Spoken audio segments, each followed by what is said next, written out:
وقل، اے محبوب آپ فرمائیے، لعبادی میرے بندوں سے، یقول التی ہی احسن، وہ ایسی بات کہیں جو اچھی بات ہو، کیونکہ زبان کی لغزشوں سے نفرتیں بڑھ جاتی ہیں۔ تو ایسا جملہ انسان نہ کہے کہ جس سے شیطان کو موقع مل جائے۔ ان الشیطان ینزغ بینہم، بے شک شیطان ان کے درمیان نفرت کو پیدا کرتا ہے۔ ان الشیطان کان للانسان عدوا مبینا، بے شک شیطان انسان کے لیے کھلا دشمن ہے۔ اگر میاں بیوی کی لڑائی ہو یا اور لڑائیاں ہوں خاندانی، اور اگر کوئی صلح کے لیے بیٹھے اور ماضی کی طرف چلا جائے اور یہ پوچھے کہ اس کی ابتدا کیسے ہوئی، تو آپ دیکھیں کہ لڑائی کی ابتدا ایک معمولی بات سے ہوتی ہے۔ شیطان چھوٹی سی بات کو بڑا بنا کر پیش کرتا ہے اور غلط فہمیاں پیدا کر دیتا ہے۔ ربکم اعلم بکم، تمہارا رب تمہیں خوب جانتا ہے، تو تمہارے لیے کیا بہتر ہے وہی جانتا ہے۔ جو اس نے فرمایا تم اسی پر عمل کرو۔ ان یشاء یرحمکم، اگر وہ چاہے تو تم پر رحم کرے، او ان یشاء یعذبکم، یا اگر وہ چاہے تو تمہیں عذاب دے۔ وما ارسلناک علیہم وکیلا، اے محبوب ہم نے آپ کو ان پر وکیل بنا کر نہیں بھیجا، یعنی ان کے گناہوں کے آپ ذمہ دار نہیں ہیں۔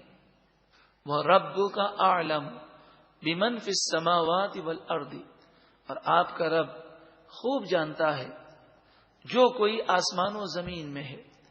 وَلَقَدْ فَضَّلْنَا بَعْضَ النَّبِيِّينَ عَلَى بَعْضٍ، اور ہم نے بعض نبیوں کو بعض پر فضیلت دی۔ کتنی واضح بات ہے۔ اب اگر اس کے بعد بھی کوئی یہ کہے کہ کسی نبی کو دوسرے نبی پر کوئی فضیلت نہیں، تو بتائیے کیا وہ قرآن کے نور سے منور ہوا؟ ہم نے بعض نبیوں کو بعض پر فضیلت دی۔ وَآتَيْنَا دَاوُودَ زَبُورًا، اور ہم نے حضرت داؤد کو زبور عطا فرمایا۔ قُلِ ادْعُوا الَّذِينَ زَعَمْتُم مِّن دُونِهِ، اے محبوب آپ فرمائیے کہ اللہ کے علاوہ جن کو تم معبود سمجھتے ہو ان کو بلاؤ۔ فلا یملکون کشف الضر عنکم، یہ جھوٹے معبود تمہاری تکلیف کو کھولنے پر اور دور کرنے پر قادر نہیں ہیں۔ ولا تحویلا، اور اس تکلیف کو پھیرنے پر بھی وہ قادر نہیں ہیں۔ یہ تو بے جان بت ہیں۔ انسان میں بھی اگر طاقتیں ہیں تو وہ اللہ کی دی ہوئی طاقتیں ہیں، اللہ کا مقابلہ کرنے کی تو کسی میں طاقت نہیں ہے۔ اولئک الذین یدعون، حضرت عبداللہ بن مسعود رضی اللہ تعالی عنہ فرماتے ہیں کہ یہ آیت کریمہ ان مشرکین کے رد میں نازل ہوئی کہ جو جنات کے ایک گروہ کی پوجا کیا کرتے تھے۔ یہ جنات مسلمان ہو گئے، اب ان مشرکین کو پتہ نہیں تھا، وہ ابھی تک ان جنات کی پوجا کے لیے منتر پڑھتے، کیونکہ جو جادوگر ہوتے ہیں وہ جنات کو قابو کرنے کے لیے جنات کی پوجا کرتے ہیں، شرکیہ اور کفریہ منتر پڑھتے ہیں۔ فرمایا یہ وہ لوگ ہیں کہ جن جنات کی یہ پوجا کرتے ہیں وہ جنات اب مسلمان ہو گئے۔ یبتغون الی ربہم الوسیلۃ، وہ خود اپنے رب کی طرف وسیلہ تلاش کر رہے ہیں کہ کسی مقبول بندے کا وسیلہ مل جائے اور وہ مقبول بندہ ان کے گناہوں کو بخشوانے کے لیے اللہ کی بارگاہ میں دعا کرے۔ تو یہ جنات جو مسلمان ہو گئے خود یہ وسیلے کی تلاش میں ہیں۔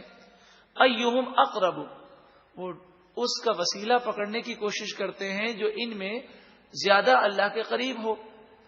وَيَرْجُونَ رَحْمَتَهُ، یہ مسلمان جنات اللہ کی رحمت کی امید رکھتے ہیں۔ وَيَخَافُونَ عَذَابَهُ، اور اللہ کے عذاب سے خوف رکھتے ہیں۔ تو جب یہ اللہ کی رحمت کی امید بھی رکھتے ہیں، اللہ کے عذاب سے ڈرتے بھی ہیں، تو ہرگز یہ معبود نہیں ہے، یہ تو اللہ کے بندے ہیں۔ ان عذاب ربک کان محذورا، بے شک آپ کے رب کا عذاب ضرور ڈرنے والی چیز ہے، اس سے ڈرنا چاہیے۔ یہاں پر مفسرین فرماتے ہیں کہ نیک مومن جنات کا ذکر کیا گیا اور فرمایا گیا وہ خود ایسے شخص کا وسیلہ تلاش کرتے ہیں جو ان میں زیادہ اللہ کے قریب ہو، یہ وسیلے کا ثبوت ہے کہ اللہ کے مقبول بندوں کا وسیلہ پکڑنا اور ان کی دعاؤں کو اپنے لیے بخشش کا ذریعہ سمجھنا، ان کا قرب یہ سمجھنا کہ یہ ہم جب ان کے قریب ہوں گے تو اللہ کی رحمت ہمارے قریب ہو جائے گی، یہ قرآن و حدیث سے ثابت ہے۔ اس کے علاوہ بھی اس کے اور بے شمار دلائل ہیں، کیونکہ اللہ کے نیک بندے جب دعا کرتے ہیں تو ان کی دعا اللہ تعالی قبول فرما لیتا ہے اور ان کی دعاؤں کے صدقے میں ہمارا بیڑا پار ہو جاتا ہے۔ اللہ کے نیک بندے زندگی میں بھی دعا کرتے ہیں اور بعد وصال بھی وہ کرم فرماتے ہیں اور اللہ کی طرف سے انہیں اجازت ہوتی ہے وہ جس کے لیے چاہیں دعا کریں۔ وَإِن مِّن قَرْيَةٍ إِلَّا نَحْنُ مُهْلِكُوهَا قَبْلَ يَوْمِ الْقِيَامَةِ وَإِن مِّن قَرْيَةٍ اور کوئی بستی نہیں، إِلَّا نَحْنُ مُهْلِكُوهَا قَبْلَ يَوْمِ الْقِيَامَةِ مگر یہ کہ ہم اسے روز قیامت سے پہلے برباد کر دیں گے۔ او معذبوها عذابا شدیدا یا اسے سخت عذاب دیں گے۔ سخت عذاب سے مراد قتل وغیرہ کے ساتھ عذاب دینا ہے۔ جب وہ کفر کریں اور گناہوں میں مبتلا ہوں تو وہ عذاب کے مستحق ہوتے ہیں۔ حضرت عبداللہ بن مسعود رضی اللہ تعالی عنہ نے فرمایا، جب کسی بستی میں زنا و سود کی کثرت ہوتی ہے تو اللہ تعالیٰ اس کے ہلاک کا حکم دیتا ہے۔ کان ذالک فی الکتاب مستورا اور یہ باتیں لوح محفوظ میں لکھی ہوئی ہیں۔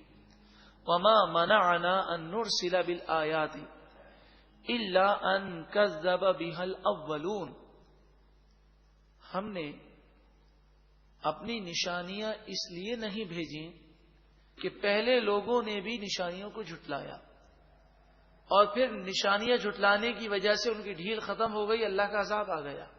تو کفار مکہ جو نشانیاں مانگ رہے ہیں اس لیے ان کو نشانیاں نہیں دی جاتی کہ اگر یہ جو نشانی مانگ رہے ہیں وہ ملے گا اور پھر وہ انکار کریں گے تو ان پر عذاب آ جائے گا، اور حضور کی آمد کے بعد ان کے لیے اجتماعی عذاب نہیں ہے، انہیں ڈھیل دی گئی ہے۔ وَآتَيْنَا ثَمُودَ النَّاقَةَ مُبْصِرَةً اور ہم نے قوم سمود کو اونٹنی عطا فرمائی کہ جو آنکھوں کو روشن کرنے والی ہے، عظیم نشانی ہے۔ فَظَلَمُوا بِهَا پس انہوں نے اس نشانی پر ظلم کیا، یعنی اس کا انکار کیا۔ چونکہ یہ وہ آیتیں ہیں کہ جن کی تفصیل ہم پچھلے پاروں میں سماعت کر چکے، تو لہذا یہاں زیادہ وضاحت کی حاجت نہیں۔ وَمَا نُرْسِلُ بِالْآيَاتِ إِلَّا تَخْوِيفًا ہم نشانیاں ڈرانے کے لیے بھیجتے ہیں۔ وَإِذْ قُلْنَا لَكَ اور جب ہم نے آپ سے فرمایا، إِنَّ رَبَّكَ أَحَاطَ بِالنَّاسِ بے شک آپ کا رب تمام لوگوں کو گھیرے ہوئے ہے۔ اللہ کی گرج سے اور عذاب سے کوئی بچ نہیں سکتا۔ اگر اللہ ناراض ہو جائے تو دنیا کی طاقتیں کام نہیں آتی۔ وَمَا جَعَلْنَا الرُّؤْيَا الَّتِي أَرَيْنَاكَ إِلَّا فِتْنَةً لِلنَّاسِ جو جلوہ ہم نے آپ کو دکھایا، یہ جلوہ صرف لوگوں کی آزمائش کے لیے دکھایا۔ نبی اکرم صلی اللہ علیہ وآلہ وسلم نے جو شب معراج کا واقعہ بیان کیا، یہ لوگوں کے لیے آزمائش ہے، کون اسے تسلیم کرتا ہے اور کون انکار کرتا ہے۔ وَالشَّجَرَةَ الْمَلْعُونَةَ فِي الْقُرْآنِ اور وہ درخت جس کی مذمت کی گئی ہے، جس کا ذکر قرآن پاک میں ہے، یہ درخت بھی لوگوں کے لیے آزمائش ہے۔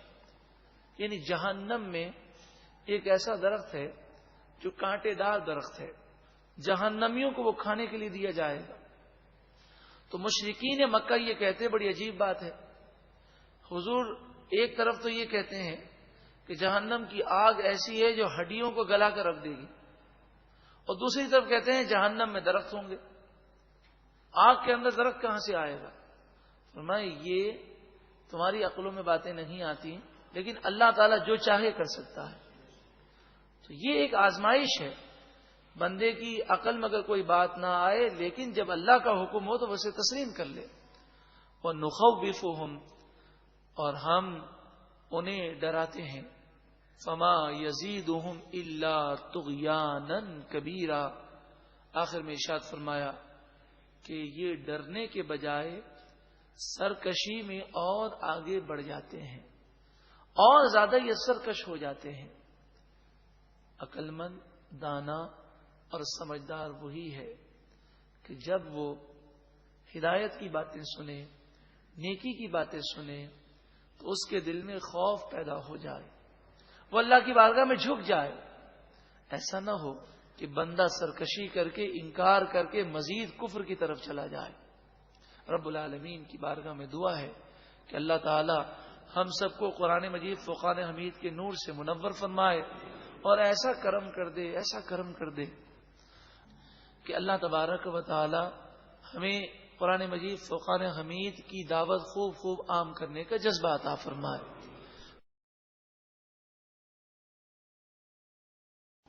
وقل، اے محبوب آپ فرمائیے، لعبادی، میرے بندوں سے، یقول التی ہی احسن، وہ ایسی بات کہیں جو اچھی بات ہو.